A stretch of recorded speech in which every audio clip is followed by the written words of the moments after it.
hierarchy of the party. Gathered as members of the Democratic for the Citizens Party.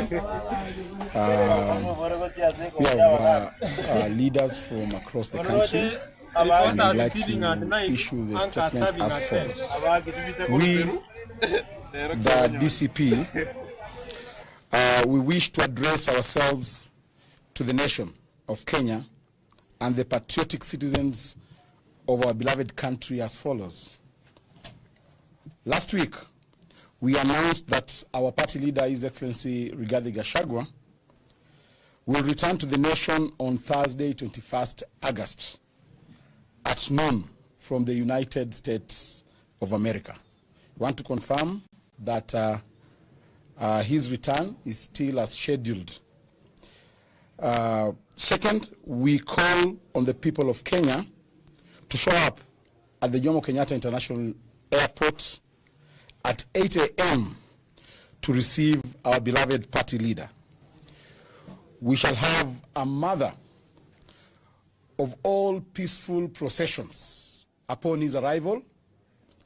The procession will begin from the Jomo Kenyatta International Airport to the Central Business District and later address a public rally at the hallowed Kamkunji grounds.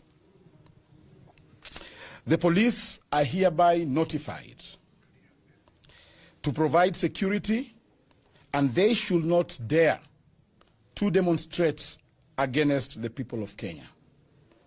We have done a letter to the Inspector General notifying him of the said activity. We confirm that indeed we will, and as a party and as the people of Kenya, we shall gather at Jomo Kenyatta International Airport starting from 8 a.m. This is to ensure that we plan ourselves adequately. We have people traveling from across the country, all the way from Tesoland, from Luoland, and therefore we want to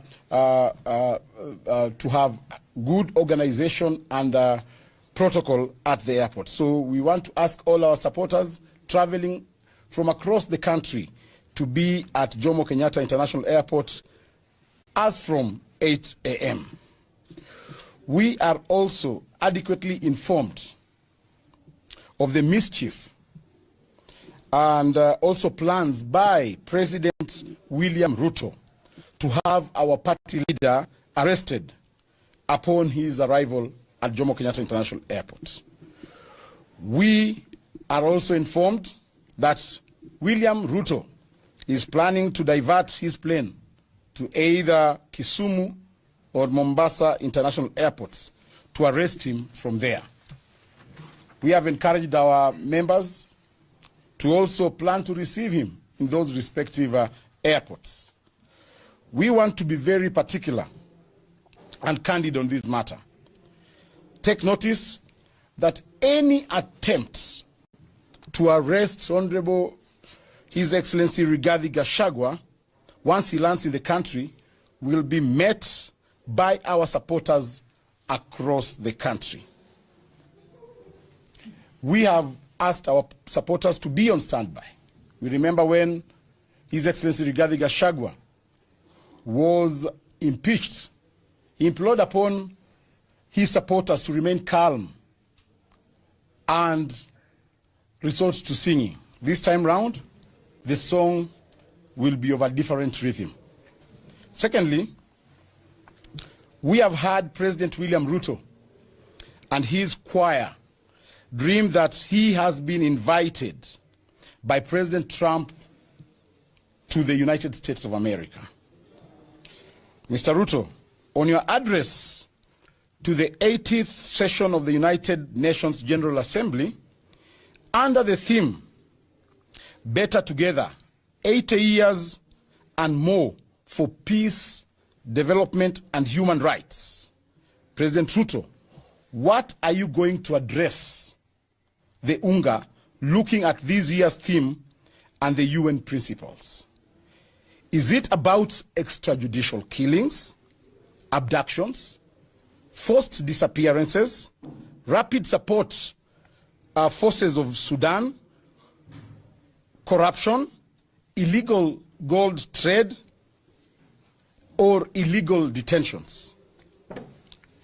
Or on this matter, we, the Democratic Party, Citizens Party of Kenya, wishes to bring to the attention of the global community and the United Nations General Assembly that the President of Kenya has consistently violated the very principles upon which the UN was founded. That is human rights, dignity, and peace. Under his watch, Kenya has witnessed brutal suspension of peaceful demonstrations. Young Kenyans exercising their constitutional rights to protest have been met with live bullets, unlawful detentions, and state-sponsored abductions. Systematic violation of freedom of expression.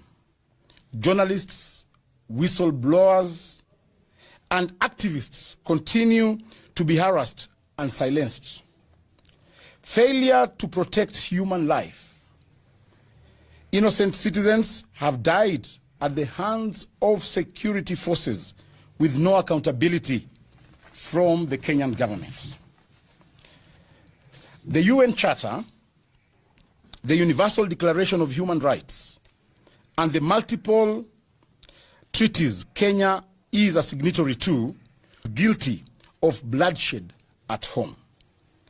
We therefore join the young people of Kenya in petitioning the United Nations not to grant Mr. William Ruto the honor of addressing the upcoming convention. Doing so would amount to legitimizing dictatorship, tyranny, and betraying the young, the women, and the people of Kenya, whose only crime was demanding their rights, justice, and accountability. We therefore call upon the UN General Assembly to review his eligibility to speak on matters peace and human rights. We strongly call on the United States of America as the host country to consider declaring him persona non grata in line with international practices on leaders who trample human rights. We demand that the global civil society and partner nations join in boycotting and condemning any platform extended to Mr. William Samoei Ruto. The United Nations must stand with the people of Kenya, not oppressors. History will judge harshly any institution that enables authoritarianism to thrive under the guise of diplomacy. End of statement. Thank you. Thank you. Asanteni sana. Thank you very much. Thank you very much. Okay. What is your reaction to the current that is happening? No, we will have a formal reaction, response to what has transpired. So today we are highlighting the coming of a king. Yeah.